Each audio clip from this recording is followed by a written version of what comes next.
ನಮಸ್ಕಾರ ವೀಕ್ಷಕರೇ, ಚೆನ್ನೈಯಲ್ಲಿ ಸ್ಥಿತಿ ತುಂಬಾ ಗಂಭೀರವಾಗಿದೆ ಅಂತ ಹೇಳ್ಬೋದು. ಏನಕ್ಕಂದ್ರೆ ಹಲವಾರು ರಸ್ತೆಗಳಲ್ಲಿ ಮೊಸಳೆಗಳು ಕಾಣಿಸ್ಕೊಂಡಿದ್ರೆ, ಹಲವಾರು ಮನೆಗಳಲ್ಲಿ ಹಾವುಗಳು ಕಾಣಿಸ್ಕೊಂಡಿದೆ. ಮತ್ತೆ ಚೆನ್ನೈಯಲ್ಲಿ ಬಹುತೇಕ ಎಲ್ಲ ಪಟ್ಟಣಗಳಲ್ಲೂ ಕೂಡ ಕರೆಂಟ್ ಅನ್ನೋದು ಇಲ್ಲ, ಮತ್ತೆ ಅವರ ಯಾರ ಮೊಬೈಲ್ಗಳಲ್ಲೂ ಕೂಡ ಚಾರ್ಜ್ ಅನ್ನೋದು ಇಲ್ಲ, ಇಂಟರ್ನೆಟ್ ಅನ್ನೋದು ವರ್ಕ್ ಆಗ್ತಿಲ್ಲ.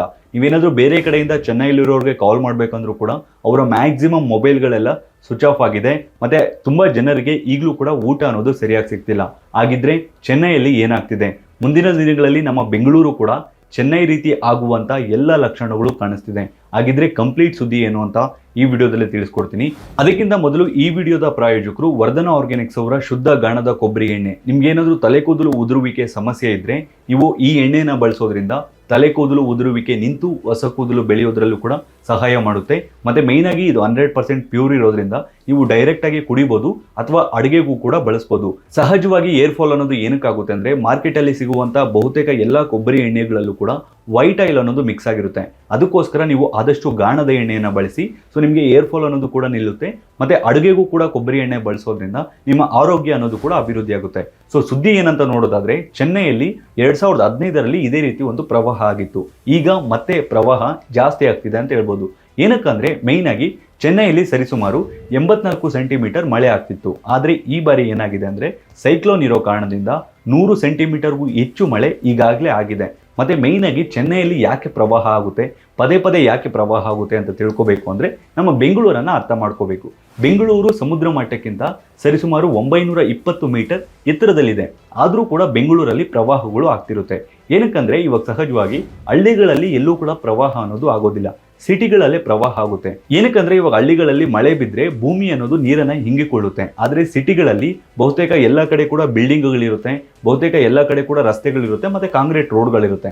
ಅದಕ್ಕೋಸ್ಕರ ನೀರು ಅನ್ನೋದು ಎಲ್ಲೂ ಕೂಡ ಹಿಂಗೋದಕ್ಕೆ ಚಾನ್ಸ್ ಇರೋದಿಲ್ಲ. ಸೊ ಬಿದ್ದ ನೀರೆಲ್ಲ ಏನಾಗುತ್ತೆ, ರಸ್ತೆಗೆ ಬರುತ್ತೆ. ರಸ್ತೆಯಿಂದ ಎಲ್ಲಿಗೆ ಹೋಗ್ಬೇಕು, ಅದು ಕಾಲುವೆಗೆ ಹೋಗಿ, ಕಾಲುವೆಯಿಂದ ನದಿಗೆ ಹೋಗಿ ಸಮುದ್ರಕ್ಕೆ ಹೋಗ್ಬೇಕು. ಆದ್ರೆ ಏನಾಗುತ್ತಂದ್ರೆ ನಮ್ಮ ಬೆಂಗಳೂರಲ್ಲೇ ಆಗಿರ್ಬೋದು ಅಥವಾ ಬಹುತೇಕ ಎಲ್ಲ ಸಿಟಿಗಳಲ್ಲೂ ಕೂಡ ರಾಜಕಾಲುವೆ ಮತ್ತೆ ನದಿಗಳನ್ನ ಮತ್ತೆ ಕಾಲುವೆಗಳನ್ನ ಒತ್ತುವರಿ ಮಾಡ್ಕೊಂಡಿದ್ದಾರೆ. ಅದರಿಂದ ಏನಾಗುತ್ತೆ ಅಂದ್ರೆ ರಸ್ತೆಯಲ್ಲಿದ್ದಂತ ನೀರು ರಾಜಕಾಲುವೆಗೆ ಹೋಗದೆ ಅಲ್ಲೇ ಬ್ಲಾಕೇಜ್ ಅನ್ನೋದು ಆಗುತ್ತೆ. ಅದರಿಂದನೇ ಬೆಂಗಳೂರು ಪ್ರವಾಹ ಅನ್ನೋದನ್ನ ಪದೇ ಪದೇ ಎದುರಿಸಬೇಕಾಗ್ತಿದೆ. ಈ ಹಿಂದೆ ಕೂಡ ಹಲವಾರು ಜನ ಅಂದ್ರೆ BBMP ಅಧಿಕಾರಿಗಳು ಕೂಡ ಹೇಳಿದ್ರು, ನಾವು ಯಾವುದೇ ರಾಜಕಾಲುವೆನ ಒತ್ತುವರಿ ಮಾಡ್ಕೊಂಡಿದ್ರು ಕೂಡ ಎಲ್ಲವನ್ನ ಡೆಮಾಲಿಷ್ ಮಾಡ್ತೀವಿ ಅಂತ. ಈಗಲೂ ಕೂಡ ತುಂಬಾ ಕಟ್ಟಡಗಳನ್ನ ಹಾಗೆ ಬಿಟ್ಟಿದ್ದಾರೆ. ಏನಕ್ಕಂದ್ರೆ ಅದು ರಾಜಕಾರಣಿಗಳದ್ದು ಅಥವಾ ರಾಜಕಾರಣಿಗಳ ಸಂಬಂಧಿಗಳದ್ದು ಅಂತ. ಅಮಾಯಕರ ಕಟ್ಟಡಗಳನ್ನ ನೋಟಿಸ್ ಕೊಡದೆ ಕೂಡ ಅಧಿಕಾರಿಗಳು ಹೊಡೆದಾಕಿದ್ರು. ಆದ್ರೆ ರಾಜಕಾರಣಿಗಳದ್ದು ಈಗಲೂ ಕೂಡ ಎಷ್ಟೋ ಬಿಲ್ಡಿಂಗ್ಗಳು, ಎಷ್ಟೋ ಮನೆಗಳು, ಸೆಲೆಬ್ರಿಟಿಗಳ ಮನೆ ರಾಜಕಾಲುವೆಯ ಮೇಲೇನೆ ಇದೆ. ಆದ್ರೂ ಕೂಡ ಅವರನ್ನ ಅಧಿಕಾರಿಗಳು ಏನು ಮಾತಾಡ್ತಿಲ್ಲ. ಸೊ ಮುಂದಿನ ದಿನಗಳಲ್ಲಿ ಇದೇ ರೀತಿ ಏನಾದರೂ ಮುಂದುವರಿತಿದ್ರೆ, ರಾಜಕಾಲುವೆಗಳನ್ನ ನೀಟಾಗಿ ಸರಿ ಮಾಡಿಲ್ಲ ಅಂದ್ರೆ ಬೆಂಗಳೂರು ಕೂಡ ಚೆನ್ನೈ ಏನ್ ಸಮಸ್ಯೆಯನ್ನು ಎದುರಿಸ್ತಿದ್ಯೋ ಆ ಎಲ್ಲಾ ಸಮಸ್ಯೆಗಳನ್ನ ಎದುರಿಸುವಂತ ಲಕ್ಷಣಗಳು ಕಾಣಿಸ್ತಿದೆ. ಸೊ ಬೆಂಗಳೂರು ಸಮುದ್ರ ಮಟ್ಟಕ್ಕಿಂತ 920 ಮೀಟರ್ ಎತ್ತರ ಇದ್ರೂ ಕೂಡ ಇಷ್ಟು ಸಮಸ್ಯೆಗಳನ್ನ ಎದುರಿಸ್ತಿದೆ ಅಂದ್ರೆ ಚೆನ್ನೈ ಸಮುದ್ರ ಮಟ್ಟಕ್ಕಿಂತ ಕೇವಲ 6.7 ಮೀಟರ್ ಅಂದ್ರೆ ಅಡಿಗಳಲ್ಲಿ ಹೇಳೋದಾದ್ರೆ ಒಂದು 20 ಅಡಿ ಮಾತ್ರ ಎತ್ತರ ಇದೆ. ಮತ್ತೆ ಮೇಯ್ನ್ ಆಗಿ ಚೆನ್ನೈಯಲ್ಲಿ ಕೆಲವೊಂದು ಪ್ರದೇಶ ಏನಿದೆ ಅಂದ್ರೆ ಸಮುದ್ರ ಮಟ್ಟಕ್ಕಿಂತ ಕಡಿಮೆ ಇದೆ. ಸೊ ಮಳೆ ಬಿದ್ದವಾಗ ಏನಾಗುತ್ತೆ ಅಂದ್ರೆ ಸಹಜವಾಗಿ ಮಳೆ ಬಿದ್ದಂತ ನೀರು ಸಮುದ್ರಕ್ಕೆ ಹೋಗ್ಬೇಕು ಅಥವಾ ನದಿಗೆ ಹೋಗಿ ನದಿಯಿಂದ ಸಮುದ್ರಕ್ಕೆ ಹೋಗ್ಬೇಕು.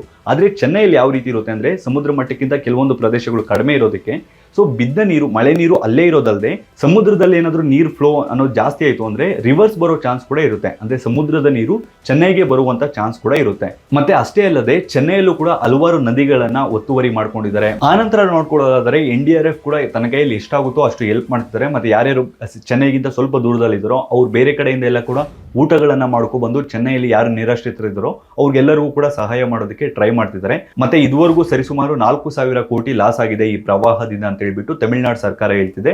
ಸೊ ತಮಿಳುನಾಡು ಸರ್ಕಾರ ಏನು ಹೇಳ್ತಿದೆ ಅಂದ್ರೆ ಸೆಂಟ್ರಲ್ ಗೌರ್ಮೆಂಟ್ ಇದಕ್ಕೆ ಕೊಡಬೇಕು, ಭಾರತ ಸರ್ಕಾರ, ಕೇಂದ್ರ ಸರ್ಕಾರ ಇದಕ್ಕೆ ಕೊಡಬೇಕು.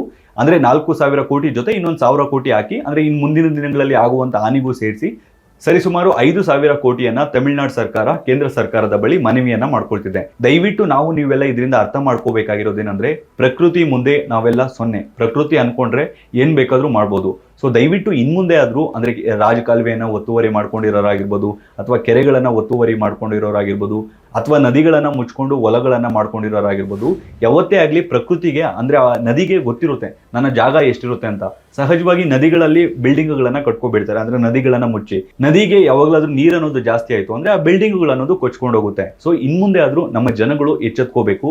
ನಾವು ಯಾವುದೇ ಕಾರಣಕ್ಕೂ ಪ್ರಕೃತಿಯನ್ನ ಹಾಳು ಮಾಡಕ್ ಹೋಗ್ಬಾರ್ದು. ನಾವೇನಾದ್ರೂ ಪ್ರಕೃತಿಯನ್ನ ಹಾಳು ಮಾಡೋದಕ್ಕೆ ಹೋದ್ರೆ ಪ್ರಕೃತಿ ನಮ್ಮನ್ನ ಹಾಳು ಮಾಡುತ್ತೆ ಅನ್ನೋದಕ್ಕೆ ಬೆಸ್ಟ್ ಎಕ್ಸಾಂಪಲ್ ಹಿಂದೆ ಬೆಂಗಳೂರಲ್ಲೂ ಕೂಡ ಆಗಿತ್ತು, ಈಗ ಚೆನ್ನೈಯಲ್ಲೂ ಕೂಡ ಆಗ್ತಿದೆ. ದಯವಿಟ್ಟು ಯಾರು ನದಿಗೆ ಆಗಿರ್ಬೋದು, ರಾಜಕಾಲುವೆಗೆ ಆಗಿರ್ಬೋದು, ಅಥವಾ ಎಲ್ಲಾದ್ರೂ ಒಂದು ಕೆರೆ ಇದ್ರೆ ಅಲ್ಲಿ ಕಸಗಳನ್ನ ಹಾಕ್ಬೇಡಿ. ನಮ್ಮ ಬೆಂಗಳೂರಲ್ಲಿರುವಂತ ಜನಗಳಿಗೆ ಮೇಯ್ನ್ ಆಗಿ ರಿಕ್ವೆಸ್ಟ್ ಮಾಡ್ಕೊಳ್ತೀನಿ.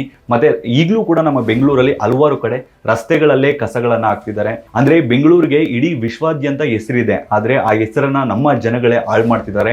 ಅದರಲ್ಲೂ ಮೇಯ್ನ್ ಆಗಿ ಈ ನಾರ್ತ್ ಇಂಡಿಯಾದಿಂದ ತುಂಬಾ ಜನ ಬಂದಿರೋರು ಈಗಲೂ ಕೂಡ ಕೆರೆಗಳಲ್ಲಾಗಿರ್ಬೋದು, ಅಥವಾ ರಾಜಕಾಲುವೆಗಳಲ್ಲಾಗಿರ್ಬೋದು, ಅಥವಾ ರಸ್ತೆಗಳಲ್ಲಿ ಕಸಗಳನ್ನ ಹಾಕಿ ಹೋಗ್ತಿದ್ದಾರೆ. ದಯವಿಟ್ಟು BBMP ಅವರು ಏನಾದರೂ ನಿಮ್ಮ ರೋಡ್ಗೆ ಬಂದಿಲ್ಲ ಅಂದ್ರೆ BBMPಗೆ ಫೋನ್ ಮಾಡಿ ಕಂಪ್ಲೇಂಟ್ ಮಾಡಿ. ಅವ್ರು ಖಂಡಿತ ಅಂದ್ರೆ ವೆಹಿಕಲ್ ಏನು ಕಸದ ಗಾಡಿ ಇದೆಯೋ ಅದನ್ನ ನಿಮ್ಮ ರೋಡ್ಗೆ ಕಳಿಸ್ಕೊಡ್ತಾರೆ. ಮತ್ತೆ ಅಲ್ಲೂ ಕೂಡ ಒಣ ಕಸ ಮತ್ತೆ ಹಸಿ ಕಸನ ಡಿವೈಡ್ ಮಾಡಿ ಹಾಕಿ, ಇಲ್ಲಾಂದ್ರೆ ಪರಿಸರ ಅನ್ನೋದು ಮತ್ತಷ್ಟು ಹಾಳಾಗುತ್ತೆ. ಸೊ ದಯವಿಟ್ಟು ಇನ್ಮುಂದೆ ಆದ್ರೂ ಪ್ರಕೃತಿಯನ್ನ ನಾವು ಕಾಪಾಡೋಣ, ಪ್ರಕೃತಿ ನಮ್ಮನ್ನ ಕಾಪಾಡುತ್ತೆ. ಇಲ್ಲ ಅಂದ್ರೆ ಮುಂದಿನ ದಿನಗಳಲ್ಲಿ ಬೆಂಗಳೂರೇ ಆಗಿರ್ಬೋದು, ಚೆನ್ನೈ ಆಗಿರ್ಬೋದು, ಎಲ್ಲಾ ಮಹಾನಗರ ಪಾಲಿಕೆಗಳು ಕೂಡ ಸಮಸ್ಯೆಯನ್ನ ಎದುರಿಸೋದ್ರಲ್ಲಿ ಎರಡು ಮಾತಿಲ್ಲ ಅಂತ ಹೇಳ್ಬೋದು. ಏನೇ ಆಗಲಿ ಇದ್ರ ಬಗ್ಗೆ ನೀವೇನು ಹೇಳ್ತೀರಾ ಅಂತ ತಪ್ಪದೆ ನಮ್ಮ ಕಮೆಂಟ್ ಬಾಕ್ಸ್ನಲ್ಲಿ ಕಮೆಂಟ್ ಮಾಡಿ. ಮತ್ತೆ ಬೆಂಗಳೂರಲ್ಲಿ ಈಗಲೂ ಕೂಡ ರಾಜಕಾಲುವೆಯನ್ನ ಒತ್ತುವರಿ ಮಾಡ್ಕೊಂಡಿರೋ ರಾಜಕಾರಣಿಗಳಾಗಿರ್ಬೋದು, ಸೆಲೆಬ್ರಿಟಿಗಳಾಗಿರ್ಬೋದು, ಅಥವಾ ಹೈಟೆಕ್ ಕಂಪನಿಗಳಾಗಿರ್ಬೋದು, ಅವುಗಳನ್ನ ಡೆಮೊಲಿಷ್ ಮಾಡಬೇಕಾ? ನಿಮಗೇನು ಅನ್ಸುತ್ತೆ ತಪ್ಪದೆ ನಮ್ಮ ಕಮೆಂಟ್ ಬಾಕ್ಸ್ನಲ್ಲಿ ಕಮೆಂಟ್ ಮಾಡಿ. ಈ ವಿಡಿಯೋ ಇಷ್ಟ ಇದ್ರೆ ಈ ವಿಡಿಯೋ ಒಂದು ಲೈಕ್ ಕೊಟ್ಟು ಈ ವಿಡಿಯೋನ ಈಗಲೇ ಎಲ್ಲ ಕಡೆ ಶೇರ್ ಮಾಡಿ. ಇದೇ ರೀತಿಯಾದ ಮತ್ತಷ್ಟು ವಿಡಿಯೋಗಳಿಗಾಗಿ ತಪ್ಪದೆ ನಮ್ಮ ಯೂಟ್ಯೂಬ್ ಚಾನಲ್ ಸಬ್ಸ್ಕ್ರೈಬ್ ಮಾಡಿಕೊಳ್ಳಿ ಹಾಗೂ ಪಕ್ಕದಲ್ಲಿರುವ ಬೆಲ್ ಬಟನ್ ಅನ್ನು ಕ್ಲಿಕ್ ಮಾಡಿ. ಧನ್ಯವಾದಗಳು.